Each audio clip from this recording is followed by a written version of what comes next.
So I'm delighted to welcome to the stage Innes, oh dear, I hope I'm going to pronounce your surname correctly, Cuyt, from BAT Venues, Sem Franssen, Head of Business at KRC Genk, Lara Spaan, Sales Director at RSC Anderlecht, and our moderator is Gordon Kaye, Director at Result Sports.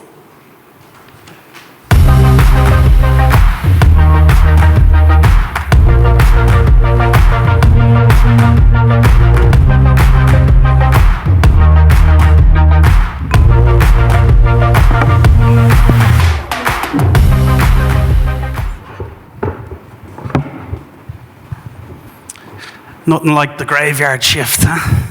Absolutely brilliant. So thank you very much for staying. We'll try and keep it as light and as informative as possible. So we'll skip by my introduction straight away because I'm just here to moderate, so don't worry too much about me. So if we can go on to let our guests introduce themselves, that'll be perfect. Yeah, so my name is Lara Spaan. I'm Sales Director at Royal Sporting Club Anderlecht. They would call us the Institute in Belgium because we have 34 titles and 11 titles with the female team as well. So we play at the Lotto Park.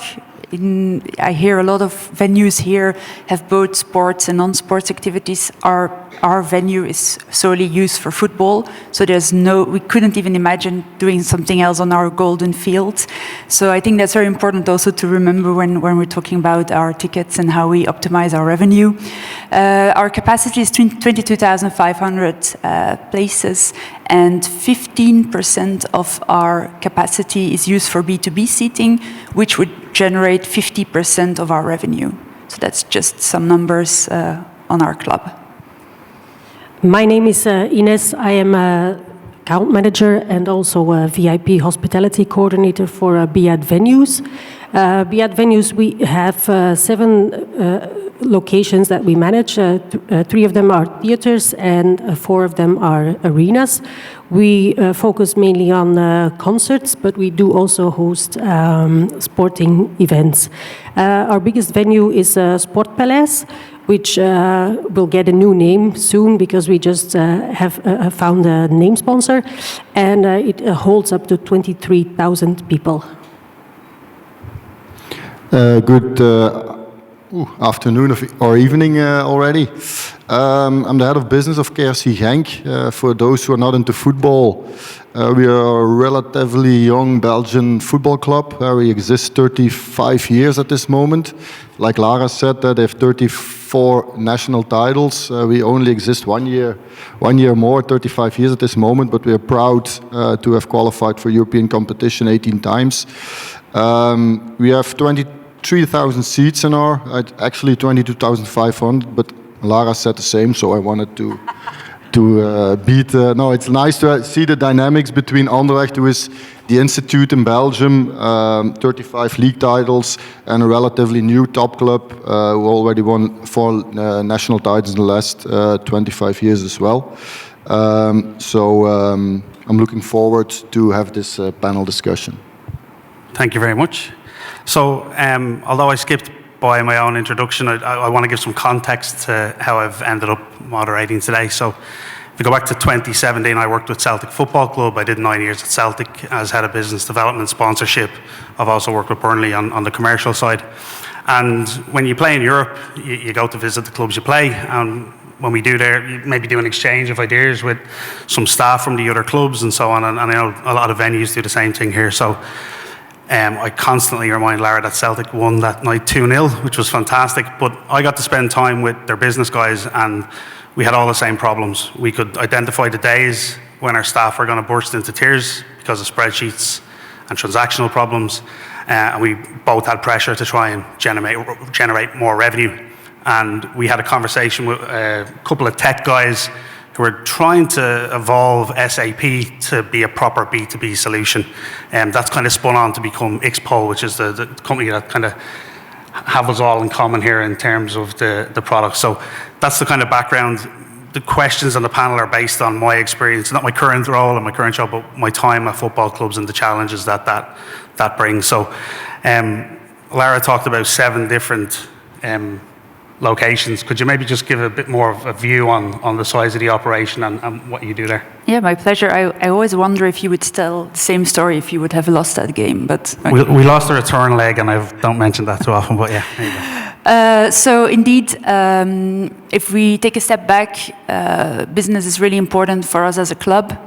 We have also Proposition, Belgium's biggest business club, where it stands out of 3 pillars. So one is football. We have 4 different kind of seats. You have indoor, outdoor, skyboxes, and the honorary stand. And we have 7 types of restaurants. I heard some stories about people who want to sit for a long time. We have different kind of promises, like we have a Michelin star, Yves Matagne, hosting 2 of our concepts. Saint-Guidon, which is quite popular, was just on the footage as well. And then we go, that's from a €250 per person gastronomy menu, going to a more lower tier proposition, which only would take you an hour before the match, and that would be €100 per person.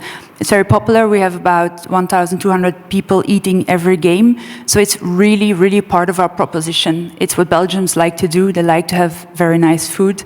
And then the third pillar is everything about networking.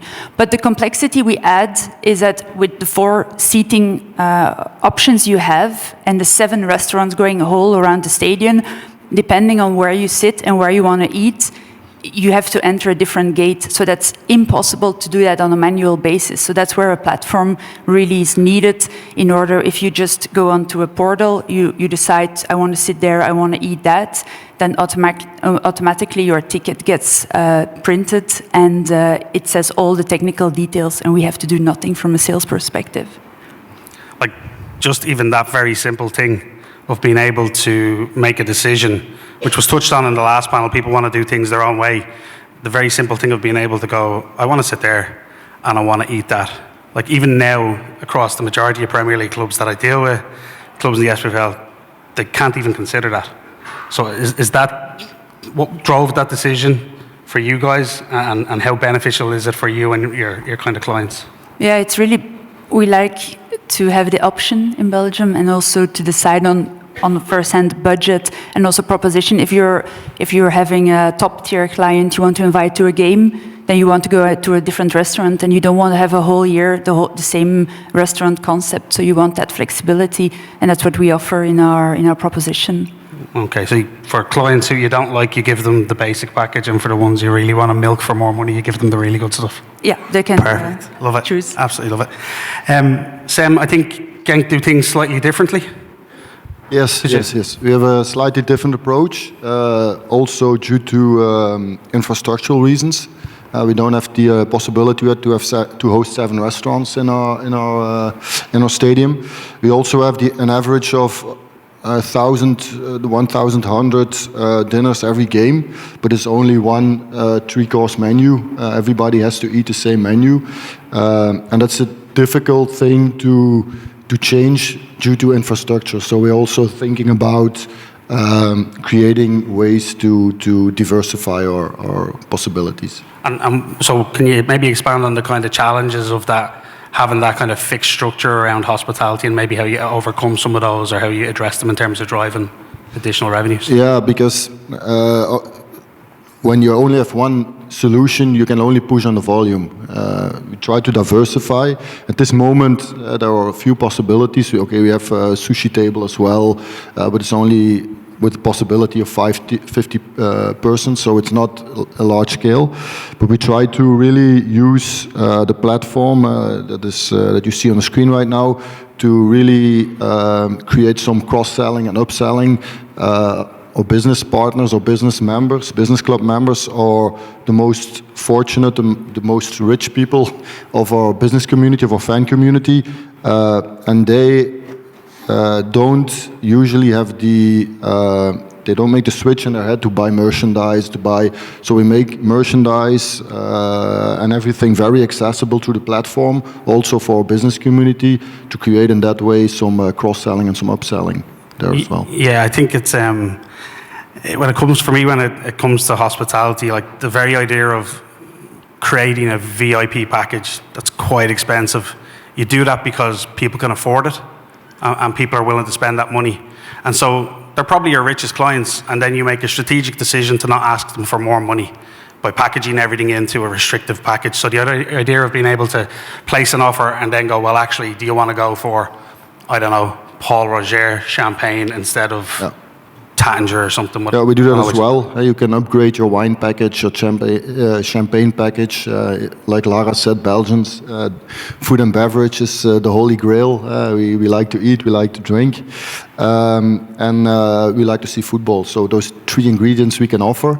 And we try to create an environment. And in the past, we did everything the classical way, like I hope a lot of clubs are not doing it anymore, the Excel way, just keeping Excel and calling everybody person by person. And we switched it to an automatic way of working where we offer the cross-selling opportunities. And we see today already, we implemented it 3 months ago at the beginning of the season, already revenue that has increased with a high amount. Excellent. Okay. So a big shift away from the footy, and Innes, obviously you have a lot more events, a lot more varied events, and you're also a client of Xpol, so you have football structure, 2 different dynamics, all on the one platform, and it would be great to understand how you utilize and work in that space, and what you how you go about upselling and selling. Well, one of the other differences between what we do and what the football teams do is that we don't really have subscriptions. So the bulk of our customers are individual persons. So that's where the Booker page comes in really, really handy, because we have to we have a lot of volume. When something goes on sale, it usually sells out, and those Booker pages, we also use them. We've heard it before, the upgrading is also really important. When people already have their ticket, we can target them through emails and send them a different link to a different Booker page where the price does not include the ticket. So that's another way to use the Booker page. And what we also do is create partnerships. One of them is, in particular, is with American Express, where we allow them to sell our package through their experience app, which links to our Booker page. But of course, that's a very specific type of customer, especially the Centurion card holders. So we had to adapt our Booker page style-wise to match the look and feel of the experience app from American Express. So we could do that completely according to their brand guide, so they were really, really happy. And those are the 3 types of ways we use the Booker page. Yeah, so when we were chatting earlier on, I had a question about why don't you just use a ticketing system, but I'm going to hazard a guess that most people in here know ticketing systems are quite restrictive because they sell tickets and they don't understand products or certain different dynamics around selling. And you talked a bit about being able to sell. And then one of the problems I've had in the past where you sell 6 tickets, you're buzzing, you have your sale, tick in the box, ring the bell, you get a phone call 2 days later, can we add one more person? Mm-hmm. And you can, but they can't necessarily sit beside that person because you've sold the seats beside it somewhere else. How do you manage that? I thought that was interesting. Well, the thing is we don't book our tickets within Xpol. We have to use Ticketmaster, which is another company of the Live Nation group. So there's a link between those 2 platforms. And because the seating is postponed, it allows us to make changes to the reservation. So in fact, if somebody books 5 tickets and then calls us a week later and says, well, I have a 6th person, can you add them? It's not a problem. We can just book those 6 tickets together, and that's a really big perk.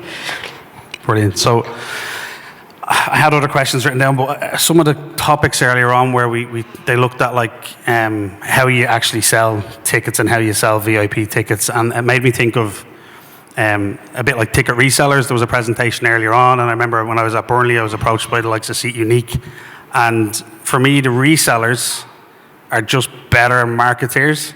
They're maybe better at SEO. They're selling the same product at an elevated price. And for me, when I was club side, that was always leaving money on the table. I hate leaving money on the table. So you guys can all sell your own tickets, you can all sell your own hospitality, manage the back-end process. So Lara, could you tell us how you're utilising the VIP booker to make your sales and to grow your revenues? Yeah, so it's called VIP Booker, but it's for a non-customer, so it's just on our webpage, ticketing, so the person or the client wouldn't see it's called VIP Booker. But why do we really use it? And I think it's also shown behind me. It's because 80% of our value comes from existing customers, and they have the routine and they just buy tickets. But we have some 11 A games a year where people just want to be there, and we'll always have a volume to attract new customers.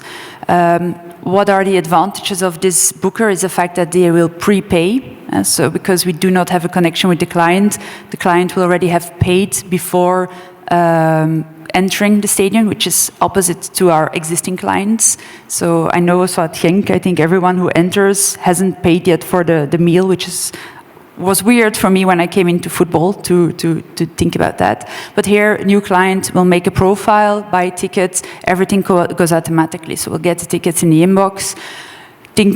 To be honest, we still have some challenges. The layout is still quite technical. We would like to have it more integrated in our look and feel, but we're working together with the company to have it more integrated in our website.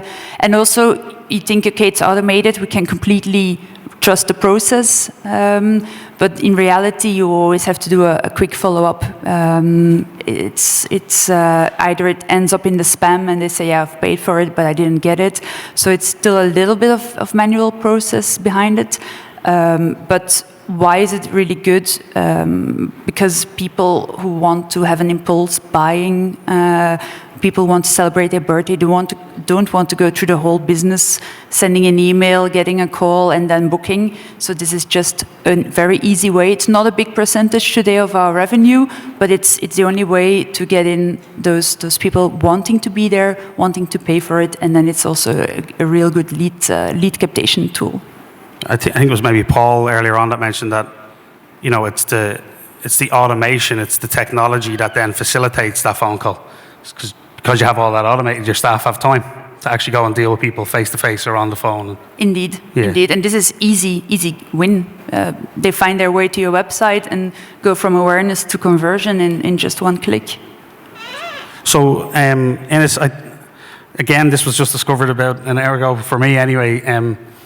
You're a client of Xpulse for a while, but I think the VIP Booker was actually created for you guys because of a demand on how you need to deal and process, and then it was rolled out to anyone who's on the platform. Yeah, exactly. Because we don't have the subscription model that football clubs have, we needed like a web shop, if I can call it that, where people can actually just book their tickets and pay them online.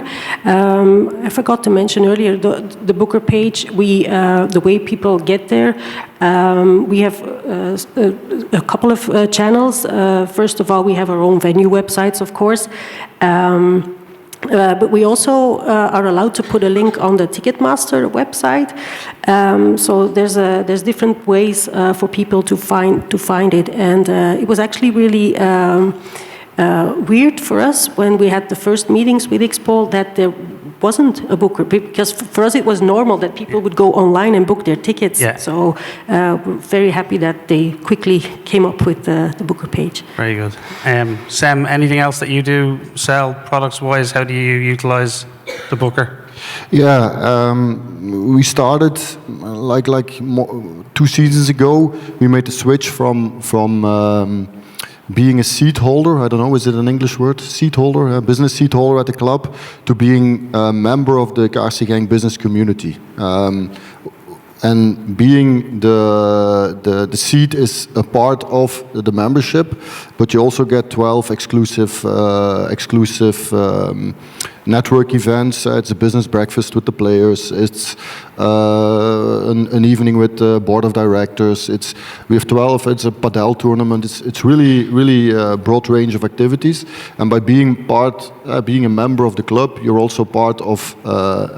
You're a member of the club of 600 companies. But my team was like, Sam, it's a shitload of administration you put on my desk. So we had to find a solution for that as well. And that's where the VIP booker came in. So we can create specific events that can be booked by So like for networking events and non-match day events, you utilize the booker and you can run it through that as well. Yeah. Does that make your, like, given everyone's a member, does that make your business club bigger than Anderlecht, I wonder? I'm sorry? Given everybody's a member when they join, does that make your business club bigger than Anderlecht's? Yeah, in the marketing terms, Anderlecht will say theirs is bigger, but no, we are very different. What you should know about Genk, what's interesting, we're only a city of 70,000 people.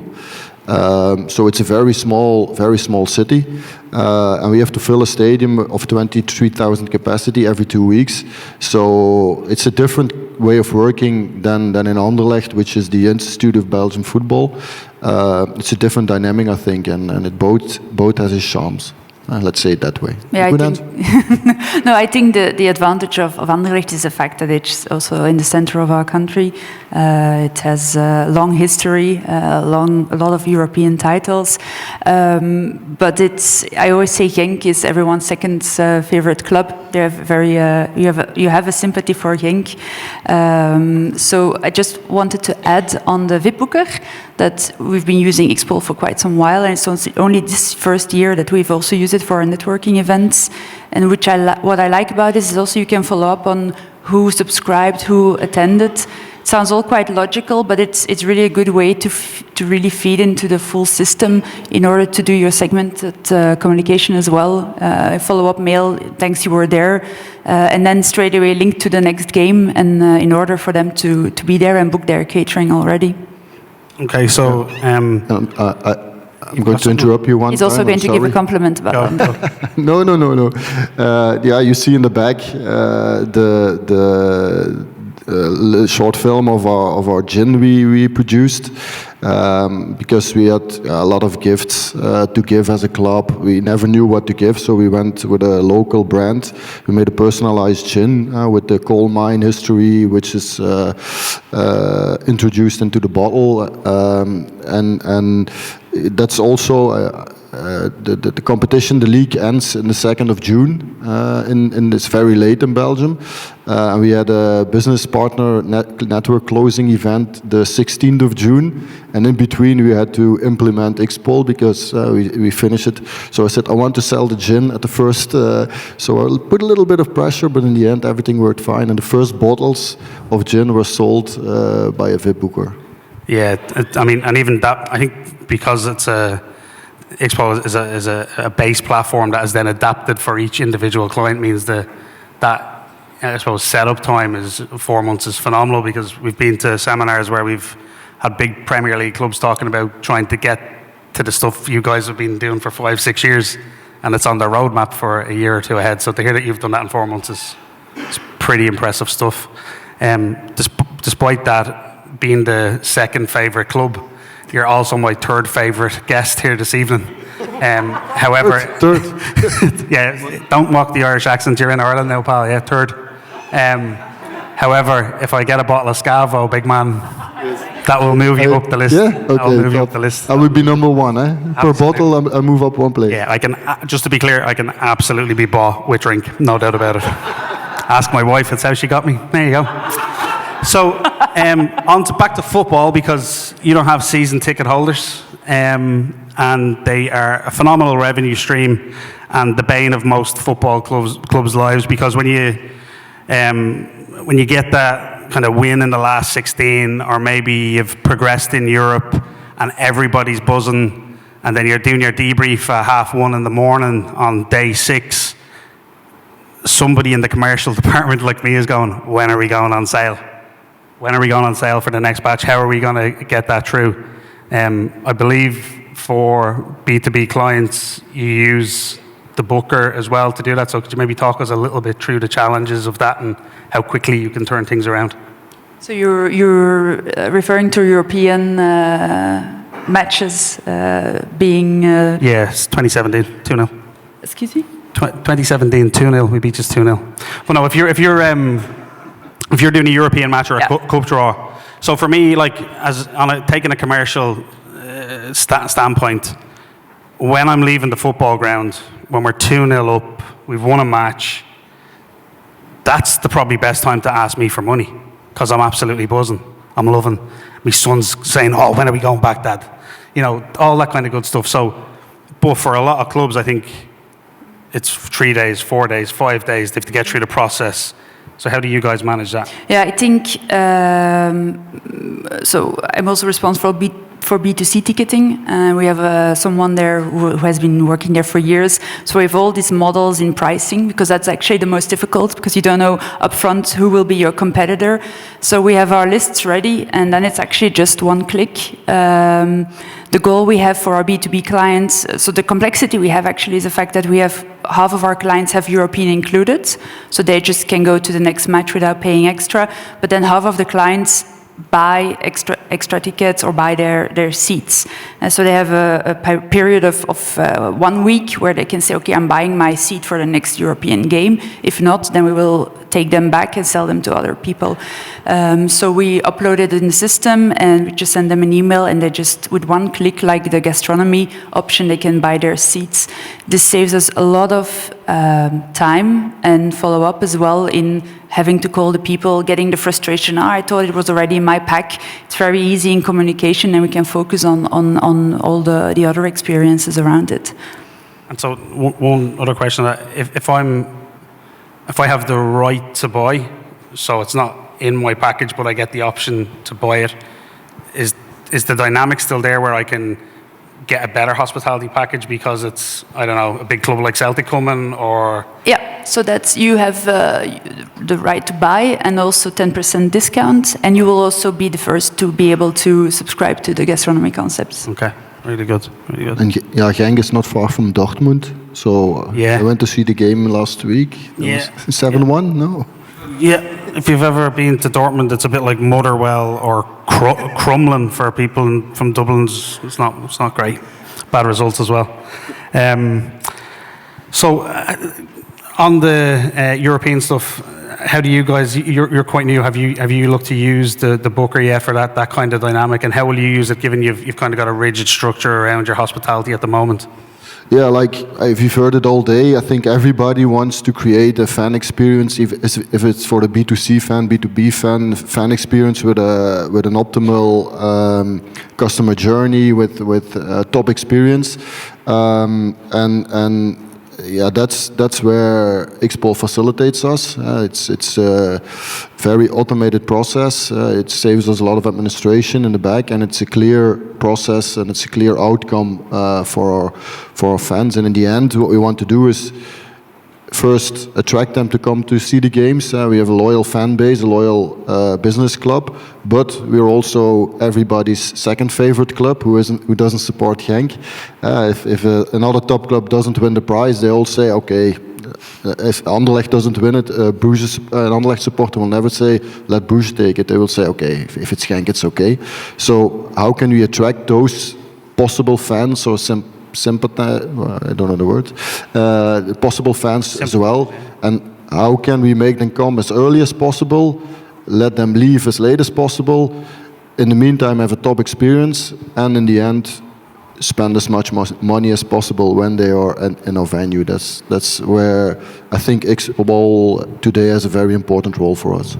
Great, so I'm going to try and ingratiate myself and stay with you, Sem, so I can get that bottle of gin. So we'll just keep you for a moment. In terms of your tech stack or ecosystem, the technology bit, where does Xpol sit in that for you, for Genk? Today it's the facilitator of all the processes with a nice outcome. In the end, in the future, it will have a more and more dominant role in all our processes, because today it facilitates us from the moment somebody comes in touch with the club until the invoice is sent. It's all automated through Xpol, so there's no external manual labor or possible human mistakes. So it's all automated, but in the next phase, I would like to challenge them to also even in the prospection phase, take a role there, because today that's not included. So it's a challenge for the Expo guys to help us there as well. How can we prospect new clients, new targets in the future? Yeah, it's interesting because for a lot of, I know there's lots of different size venues here, but one of the things that came up in our discussion earlier on was the CRM system and what that is, and sales pipeline management, where you Pipedrive, HubSpot, Salesforce. And I talk to football clubs about this all the time. I was with a second division, because I'm old, but second division club a while ago, and the guy was like, I want to get a CRM system. I was like, and what are you going to do with it? Well, I'm going to track everything. Yeah, but you've one other staff member. So, but he'd been to a conference and he wanted a CRM system. He'd no idea that he needed to duplicate himself to operate and manage it. So for some football clubs, a Salesforce is, some of the bigger ones is just not an option. Is that the case? I think you were saying you don't see the need for that, and you want to challenge. That's why you want to challenge LIVE to extend it. It's a good question. I think there's a possibility, but we have two very different target audiences. You have the fans and then the business part. Maybe in the fan part there can be great solutions. For the business part, it's a very niche market, and to implement a niche product into that market, we don't have a lot of money. You've seen a movie backwards with the players that played for us over the years. Brag a little bit about the Leandro Trossards, the Kevin De Bruynes, the Courtois, but we had to sell them at a certain point because we are a club, an academy club that makes those future stars take the first step in professional football. So transfer income is very important, and for the rest, we have to manage our own business and try to find a business model to generate as much money as possible. So I don't believe for the niche market, have a very expensive technology product. I don't see a way how we can get a good return of investment to go all the way and have a big capex and opex investment. The biggest club in Belgium is dying to weigh in here. Go for it. No, I would like to chip in because we are really trying to shift to being a premium media and experience brand. So stepping away from only football, but also being a brand companies want to relate to, people want to relate to. Also having merchandising, non-sports merchandising. So we're really looking into, but it's also for marketing, sales and service, into buying a Salesforce suite where you have Marketing Cloud, Sales Cloud and Service Cloud. But it's like often, so we already have the Sales Cloud license, but we're not able yet to do the implementation because that's, with a lot of big IT projects, there comes a high cost, and we're looking into how to implement it in the most efficient way. So it's a bit a challenge on sales funnel, knowing where we are, what that's today not implemented yet, but that's really where the big win is for our club. Okay. And so you're working towards integrating that step from prospect to sale, so then you can manage the full business process from there. Yeah. As of the moment, it's a client. We have a perfect solution. It's the more the selling and the acquisition part where we have the VIP booker. But yeah, you also want to do your pipe funnel management. Fantastic. And then, is there anything else just before I move on, is there anything else on that kind of the buzzword digital transformation journey that you're doing? That what else are you kind of working on and looking towards? Yeah, we're working on a new app, and also I think a lot of elements have been talked upon today, and I think it's very interesting to see all the buzzwords coming and all the ambitions we have. The reality is often that it takes a lot of time. It takes a lot of time also to break the silos between the different teams, but we're working on that, and I think Anderlecht has always been a premium club. Last years were on a sports level quite difficult, and we ended up 11th 2 years ago. So that shows the investments that need to be made. It's contracyclic investments on a non-sports level where you have to be ready. As today we're in the Europe League, we're ready, but on a non-sports level we were there already. So that's important. It reminds me of, sorry, it's a real deviation. Reminds me of a trip to China, and you see the infrastructure, the fast trains, the coffee doesn't shimmy, phenomenal hardware, shit software. Try buy a ticket to get on that train, absolute torture. And the importance of having really good software to back up the phenomenal stuff that we seen earlier on around beautiful spaces and beautiful food. It can be really spoiled if the software journey isn't there to match it. So back to the venue that actually does a lot of work with many events and not just 40 games a year. I don't know why football clubs moan. How is your tech stack in comparison to the football clubs from whether it's CMS or CRM, and then where does Expo fit into that?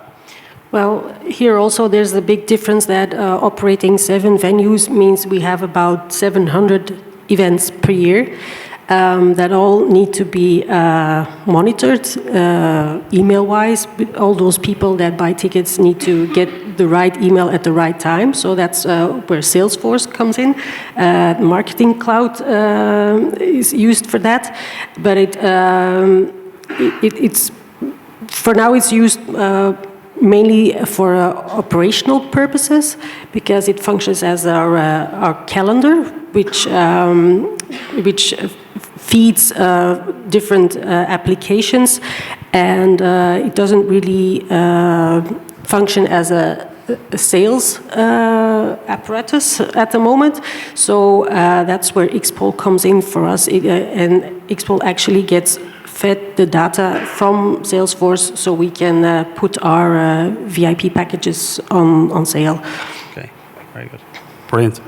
Okay, so I think for me, just to kind of wrap up, the whole process of being able to drive revenue is just really about automating as much of those processes as you can and being able to get on sale as quickly as possible and put it into the customer's hands to give them those choices to spend money. Now, what you want to do is you want to let the people of your team have value-added activities and not do the, like we say, monkey jobs in Belgium, just typing and administration. And that's what technology can help. But the human touch, in the end, will be the DNA of your club, so will always be leading, in my opinion. Brilliant.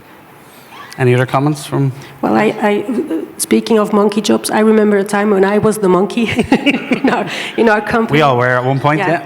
So I'm really, really, really happy we automated, so I don't have to type in spreadsheets and then have accounting drop an invoice and send it by post, so people can actually pay for their tickets. I've been there, so I'm really, really happy that we switched to some automated options.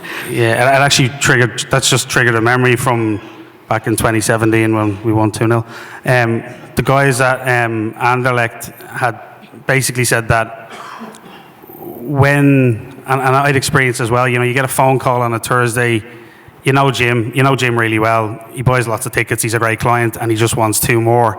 And you go, no bother, Jim, and you print the 2 tickets, and then someone talks to you, and you're away doing whatever. Jim gets his 2 tickets, but he never gets invoiced. And Lara, I know you weren't there at the time, but the following year, I was talking to the guys after they'd implemented it. They went from Champions League to Europa League in terms of participation, but their revenue went up 12% because they were actually invoicing correctly, which is just phenomenal. So that was before your time, and I know it's flawless now, no doubt. Yeah, well, in my time, last season was the first season we made profit. So I think that's also a good sign. Brilliant. All right. Well, I think hopefully that's touched on the topic properly. You've got some real experts in football, 7 venues. So if you have any questions, please feel free to raise your hand, and Kate, I'll run the gauntlet to get there. Just give me a minute, because my leg's gone dead. We can also do it with a drink. Everyone's gone very quiet. Someone must have a question. Go on, James, you must have one. No questions. I think you obviously covered the subject so well. That's the problem, Gordon. And you led these guys so fantastically that Well, it seems a bit of a lull. I'll tell a joke, so will I? Or you could do a bit There's of a no dance question. or a song. So, is it okay if I tell it? Of course. This is my personal favourite joke. Well, one of them. I have about 4 versions of this, so because I've now told you a joke, I'll give you the setup and you can use it in the pub later on. I talk about how my wife was really frustrated with my kind of passion and obsession with Phil Collins. Does everybody know Phil Collins, the singer? Absolutely obsessed with him. But thankfully I got referred to a counsellor and I went, and it was absolutely, the process was really good and I'm over it. So just take a look at me now. I'm flying. Thank you, Gordon. Thank you very much. Thank you, panel. That was a very interesting panel. Thank you so much for that. Right, we're going